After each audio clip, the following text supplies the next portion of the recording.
تهاني الحب تسبقنا.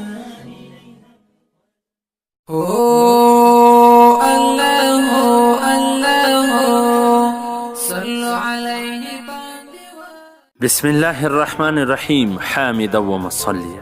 محترمینو، یو محترم رو دا پشتنه کړې ده چې د کافر غیبت کول څنګه دي.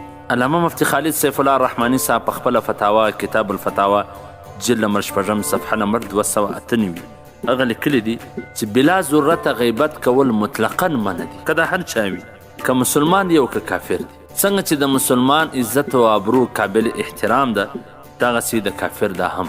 د چا حق طلبي به نه کوي، هغه که کافر دی او که مسلمان دی. نو که د چا غیبت وکړي، که کافر دی او که مسلمان دی، د هغه څه به معافي غواړي چې هغه معاف کړي، بیا به تا ته د غیبت ګناه معاف کېږي. یو خو ظالم وي چې مثلا مخکې موږ په دې باندې تفصیلي مسله بیان کړې وه چې د هغه د ظلم څخه د ځان د ساتلو دپاره غیبت وکړي.